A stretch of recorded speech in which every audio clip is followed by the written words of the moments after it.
જાનવી રાજપૂત અને તમારું સ્વાગત છે ન્યૂઝ રિપોર્ટરમાં। એક તરફ જ્યાં ધુરંધર ફિલ્મ બ્લોકબસ્ટર જઈ રહી છે અને દર્શકો તેના સકારાત્મક રિવ્યુ પણ આપ્યો છે, તો બીજી તરફ ગુજરાતના બલુચ સમાજ કેમ તેનો વિરોધ કરી રહી છે। આવો સાંભળીએ જહાંગીર બલુચે કે ધુરંધર મૂવી વિશે તેમણે શું કહ્યું। હું જહાંગીર બલોચ સમસ્ત ગુજરાત બલોચ મકરાણી સમાજના પ્રમુખ। અત્યારે હું ઓરિનાના નામદાર કોર્ટના પ્રટાંગણમાં ઊભો છું અને તાજેતરમાં ધુરંધર મૂવી જે રિલીઝ થયું છે 5 ડિસેમ્બરના રોજ, એમાં ચાલુ પિક્ચરમાં આખી સ્ટોરી છે એક પાકિસ્તાનના રહેમાન ડકેતના ઉપર છે, રહેમાન ડકેતના ઉપર છે। અને એ પિક્ચરમાં એક ડાયલોગ એવો છે કે સંજય દત્ત એમાં પોલીસ ઇન્સ્પેક્ટરનું પાત્ર ભજવે છે અને એ કહે છે કે मैं मगरमच्छ का भरोसा कर सकता हूँ लेकिन बलोच का नहीं। આ શબ્દોના કારણે અમારા સમગ્ર સમાજની લાગણી દુભાણી છે, કારણ કે અમારા સમાજનો ઇતિહાસ કદાચ આ સિનેમાના પ્રોડ્યુસર ડાયરેક્ટરને ખબર નહીં હોય। ઈસ્ટ ઇન્ડિયા કંપની જ્યારે ભારતમાં આવીને ત્યારે સમગ્ર હિન્દુસ્તાન એક હતું, પાકિસ્તાન બાંગ્લાદેશ કે કોઈ અલગ પડ્યા નહોતા ભારતથી। ત્યારે સૌ પ્રથમ અંગ્રેજો હારે લડાઈ લડી હતી સ્વતંત્રતા માટે, તો એ અમારા સમાજના જનાબ ટીપુ સુલતાન કે જે મૈસૂરના રાજા, એમનું સાચું નામ હતું હૈદર અલી બલોચ। પ્રથમ વખતે એને રોકેટો લોન્ચ કરી અને અંગ્રેજી સેનાને હફાવી હતી। ત્યારથી અમે લોકો સરકારની તરફેણમાં અને સ્વતંત્રતાના સેનાની સૌથી પ્રથમ ટીપુ સુલતાન હતા। ત્યારબાદ ભારત પાકિસ્તાનના જ્યારે ભાગ પડ્યા ત્યારે ભારતના જે રજવાડાઓ હતા ભાગ પડ્યા પહેલાં, એ રજવાડાઓએ પોતાની સલામતી, વફાદારી, ઈમાનદારી માટે જો સૌથી વધારે મહત્ત્વ આપ્યું હોય તો અમારી બલોચ મકરાણી કોમ્યુનિટીને આપ્યું હતું। સર, એ સમજી ગયા, પણ મુદ્દો એ છે કે હવે શું તમારો પ્લાન છે, મતલબ તમારી શું માગણીઓ છે? આ જે આદિત્ય ધીરની પ્રોડક્શન હેઠળ અને એની સ્ટોરી હેઠળ જે ધુરંધર પિક્ચર છે, એ ઇતિહાસ અમારો મારી મચોડીને આ દેખાડ્યો છે, એની સામેની અમારી લડાઈ છે। અને અમારી સમગ્ર જ્ઞાતિ ગુજરાતમાં 10 લાખ છે, આખા ભારતમાં કદાચ 1 કરોડ ઉપરની હશે। ને સમગ્ર વિશ્વમાં અમારી કોમ્યુનિટી આવેલી છે, Iraq, Iran, Afghanistan, Balochistan, Bangladesh, Pakistan, Malaysia, અરબ ગલ્ફ કન્ટ્રીઓમાં બધામાં અમારી કોમ્યુનિટી। અત્યારે બધામાં એક જ વસ્તુ છે, કારણ કે અમારી કોમ્યુનિટીની મિનિંગ બલોચ, બી એટલે બોલ્ડ, એ એટલે એક્યુરેટ, એલ એટલે લોયલ, સી એટલે કરેજિયસ, ઓ એટલે ઓબિડિયન્ટ અને એચ એટલે ઓનેસ્ટ। એટલે અમારી તો બી બોલ્ડ એટલે હિંમતવાળી, એક્યુરેટ એટલે કાર્યદક્ષ, એલ લોયલ એટલે વફાદાર, ઓ ઓબિડિયન્ટ એટલે આજ્ઞાકીત, સી કરેજિયસ એટલે હિંમતવાન અને એચ ઓનેસ્ટ એટલે પ્રમાણિક। આ કોમ્યુનિટી અમારી છે। અમે કોઈ દિવસે કોઈની સાથે દગો કર્યો નથી। અમારો અત્યારે બલોચિસ્તાન આખું સ્વતંત્રતા માટે પાકિસ્તાન સાથે લડી રહ્યું છે, ત્યારે આ પિક્ચરમાં અમારી જ્ઞાતિને હલકી દેખાડી અને અમારા જોન જુસ્સાને પણ આ લોકોએ અસર પહોંચાડી છે। એટલા માટે થઈ ને આ ડાયલોગ દૂર કરવામાં આવે ને આ પિક્ચરમાં બલોચનો સાચો ઇતિહાસ લખવામાં આવે, દેખાડવામાં આવે। નાના પછીનો ભાગ આવે છે, એમાં પણ આ વસ્તુ ધ્યાનમાં લેવામાં આવે, એ માટે થઈને અમારી આ લડાઈ છે।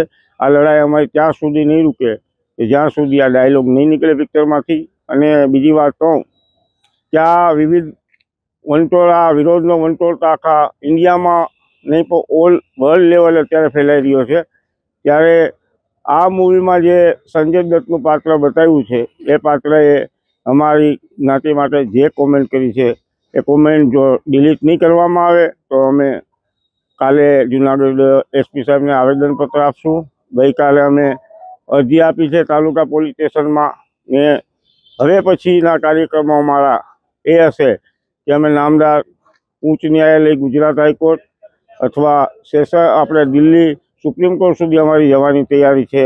ને અમારી કોમ પર જે વફાદાર, બહાદુર, હિંમતવાન કોમ છે અને એને દેશ હારે ક્યારેય ગદ્દારી નથી કરી, એની સામે જે આ ડાયલોગથી જે મન દુખાણું છે, કે જેની ભવિષ્યમાં અમારા આ ઘણી પેઢીઓને અસર પડીને લોકો અમારો અવિશ્વાસ કરતા ન થાય એ માટે અમે આ લડાઈ લડવા નીકળ્યા છીએ. આવું મારું કહેવાનું છે. તો સીધા આપણે જહાંગીર બલુચને જોડીએ અને આખી વિગત તેમની જોડે જાણીએ.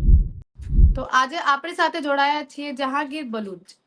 તો જહાંગીર બલુચ સાહેબ, તમારું સ્વાગત છે.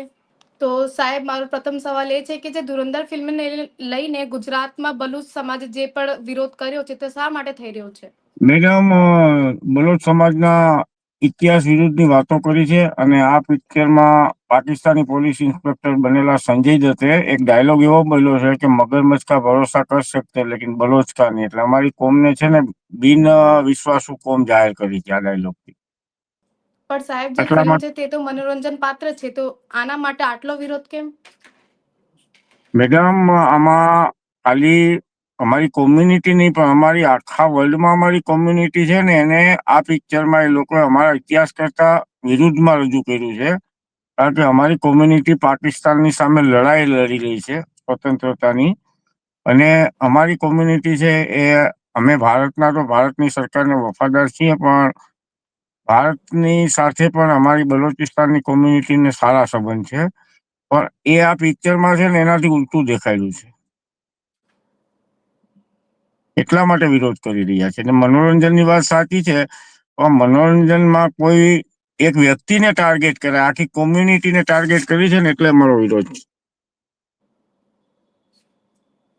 તો હવે તમારું પગલું શું રહેશે? શું તમે સુપ્રીમ કોર્ટ સુધી જશો કે તમે રસ્તા ઉપર ઉતરીને વિરોધ કરશો? અમે અત્યારે તો માનનીય વડાપ્રધાનશ્રીને આવેદનપત્ર મોકલેલું છે અને આ પિક્ચરના આ ડાયલોગ પર પ્રતિબંધ મૂકવા અને આ ડાયલોગ સુધારીને નવેસરથી પિક્ચર પ્રદર્શિત કરવા અમે માંગણી કરી છે. આ ન થાય ત્યાં સુધી અમે પિક્ચરને પ્રતિબંધિત કર્યું છે, પ્રતિબંધ કરવાની માંગણી કરી છે. માંગણી અમારી નહીં સ્વીકારવામાં આવે તો અમારી જ્યાં જ્યાં અમારી કોમ્યુનિટી વસે છે ત્યાં અમે ગાંધી ચિંતા માર્ગે અહિંસક આંદોલન કરશું અને બંધારણની જોગવાઈ પ્રમાણે અમે નામદાર ગુજરાત હાઈકોર્ટ અને નામદાર સુપ્રીમ કોર્ટ સુધી જવાની અમારી તૈયારી છે. તો બલુચ સમાજનો ઇતિહાસ શું છે? બલોચ સમાજ બેઝિકલી અમે બલુચિસ્તાનથી બિલોંગ કરીએ છીએ બધા.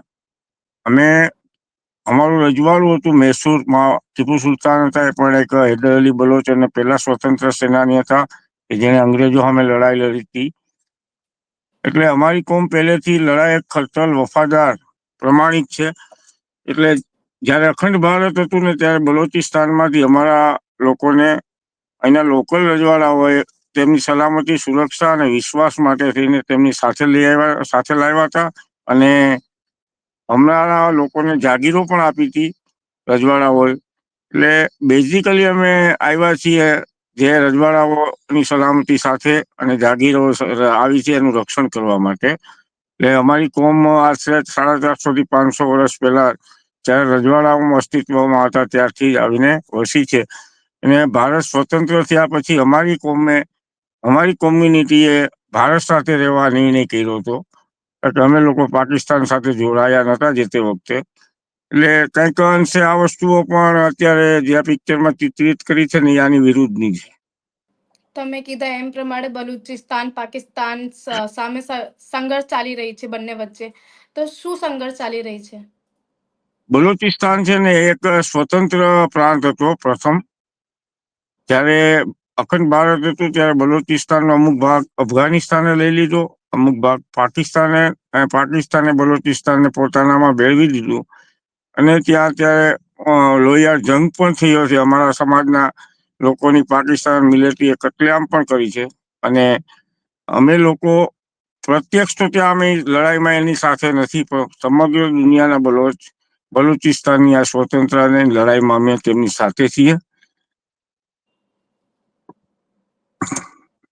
તો તમને શું લાગે છે કે આ બંને વચ્ચે જે પણ સંઘર્ષ થઈ રહ્યો છે તેની અંદર ભારત સરકારને શું કરવું જોઈએ?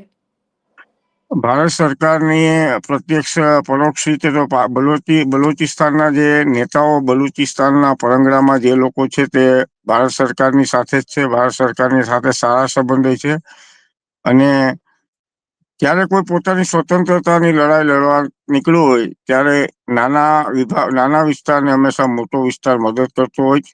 ને દુશ્મન કા દુશ્મન દોસ્ત આ તરીકે ભારત સરકારે પણ આ સ્વતંત્ર લડતમાં અમારા બલુચિસ્તાનને સ્વતંત્ર થવા માટે થઈને મદદ કરવી જોઈએ એવું મારું માનવું છે. તો સાહેબ તમને એવું નથી લાગતું કે તમને પહેલા નિર્દેશક ને પ્રોડક્શન હાઉસ થી વાતો કરવી જોઈએ? એ લોકોએ પિક્ચર પ્રદર્શિત કર્યા પેલા ટ્રેલર પ્રસિદ્ધ કર્યું હતું ને ત્યારે એમાં બલુચ કોમ્યુનિટીના જે સારા અંશો હતા ને એ જ દેખાયેલા હતા, ખરાબ અંશો નહોતા દેખાયેલા. અમે સેન્સર બોર્ડના પીઆરઓ સાથે અમે વાત કરી છે, સેન્સર બોર્ડમાં ઈમેલથી કમ્પ્લેન કરી છે, પણ ડાયરેક્ટર, પ્રોડ્યુસર કે ફિલ્મ કલાકારો આ લોકો જનરલી ફોન ન ઉપાડતા હોય એટલે એને અમે ડાયરેક્ટ ન વાત કરી શકીએ. ને આવી જે આના સ્ટોરી રાઇટર અને નિર્દેશક અને ડાયરેક્ટર અને પ્રોડ્યુસર છે, આદિત્ય ધીર અને એની સાથે બીજા 2-3 કો ડાયરેક્ટર ને કો પ્રોડ્યુસર પણ છે, પણ એ લોકોનો અમારે ડાયરેક્ટ કોન્ટેક્ટ કરવાથી ઓલરેડી સેન્સર બોર્ડે આ પિક્ચર 4/12 પાસ કર્યું છે ને 5/12 પ્રદર્શિત થઈ ગયું છે. એટલે જનરલી એવી સિસ્ટમ છે કે શુક્રવારે થતું હોય સિનેમા પ્રદર્શિત, પણ આમાં ગમે તે કારણ હોય પણ મારી કોમ્યુનિટીને છે ને એક ખરાબ ચિત્રિત કરી છે એટલે અમારો વિરોધ. અને જે પણ તે આયોજકો હશે તે તમારી વાત ન માને તો તમે શું કરશો? અમે કોર્ટ સુધી જવાના છે. નામદાર ન્યાયની અદાલતમાં બંધારણ મુજબ ભારતનું બંધારણ છે, બધાને સમાનતાનો હક આપેલો છે. કોઈ એક વ્યક્તિને ઉતારી પાડો કે કોઈ કોમ્યુનિટીને નીચું દેખાડો એ એમના સ્વતંત્ર પર અને સાર્વભૌમત્વ પર ખરાબ છે. એટલે અમે ન્યાયી પ્રક્રિયામાં પણ લડશું અને અમારા સમાજની જે માનહાનિ થઈ છે એ માટે એમની સાથે સિવિલ અને ક્રિમિનલ બંને પ્રકારના કેસો અમે કરશું. તો જે ટીપુ સુલતાનની વાત કરીએ આપણે, તો ટીપુ સુલતાન એ સ્વતંત્રતાની વાત કરીએ તો જે ટીપુ સુલતાન હતો એનું શું ઇતિહાસ હતો? ટીપુ સુલતાન મૈસૂરના રાજા હતા ને એ અંગ્રેજોને બધા રજવાડાઓ અંગ્રેજોને સ્વીકારી લીધા હતા. એમણે મૈસૂરનું રાજ નહોતું સ્વીકાર્યું એટલે હૈદરાબાદના નિઝામ, મરાઠા અને અંગ્રેજ સેનાએ ત્રણેય સહીને એને ઘેરો ગાયેલો હતો. પણ જે તે વખતે જે અત્યારે રોકેટ લોન્ચરો છે ને એ ટીપુ સુલતાનની પોતાની ટેકનોલોજી હતી ને એણે અંગ્રેજની તોપો ઉપર રોકેટોથી મારો કર્યો હતો અને લશ્કરને એને છિન્ન ભિન્ન કરી નાખ્યું હતું. એટલે પછી અંગ્રેજે નિજામના નવાબ અને મરાઠા સેનાનો લાભ સહયોગ લઈ અને ટીપુ સુલતાનનો કિલ્લો તોડી અને ટીપુ સુલતાનને કતલ કરીને શહીદ કર્યા હતા. તો તમે કીધા એમ પ્રમાણે તમે વડાપ્રધાનને પત્ર પણ લખ્યા, પણ વડાપ્રધાન તમારી વાત ન માને તો તમે શું કરશો? તો આ છે ને મેડમ, બંધારણીય વડા અને આપણા ગુજરાતના અમારા છે એટલે અમારી પ્રથમ ફરજ આવે કે અમારા જે સર્વોચ્ચ હોદ્દો ધારણ કરે છે એમને આ વાતથી વાકેફ કરવા જોઈએ એટલે અમે આ આવેદન પત્ર આપ્યું છે. બાકી અમે ગાંધી ચિંતા માર્ગે અને આપણે ન્યાયી પ્રક્રિયાથી અમે ઓલરેડી આ બાબતનો વિરોધ કરીશું. પણ જે ટીપુ સુલતાન હતા તેમને ઘણા લોકો ભારતીય વિરોધી ને હિન્દુ વિરોધી ગણાવે છે, તો તમે તેમના વિશે શું કહેશો? ના, એ બધું ઇતિહાસ મારીને મચડીને દેખાડવામાં આવે છે. આપણે કદાચ ટીપુ સુલતાન સિરિયલના હપ્તાઓ પ્રસાદ સંજય ખાને પાડીથી નહીં જોયા હોય. ટીપુ સુલતાન છે એ ફ્રીડમ ફાઇટર હતા અને ટીપુ સુલતાન એ અંગ્રેજોને સરેન્ડર નહોતા થયા અને સ્વતંત્રતાની લડાઈનો પાયો નાખ્યો હતો એમણે. એટલે ગાંધીજી અહિંસક આંદોલન પહેલાના 1857 સુધી જે તે આંદોલનો થયા હતા હિંસક આંદોલનો થયા હતા ને એમાં ટીપુ સુલતાને સામી સાથે લડાઈ આપી હતી. એ કોઈ હિન્દુના વિરોધી નહોતા કે કોઈ સરકાર ભારતના વિરોધી નહોતા. એ એક સારા યોદ્ધા પણ હતા અને સારા રાજવી પણ હતા.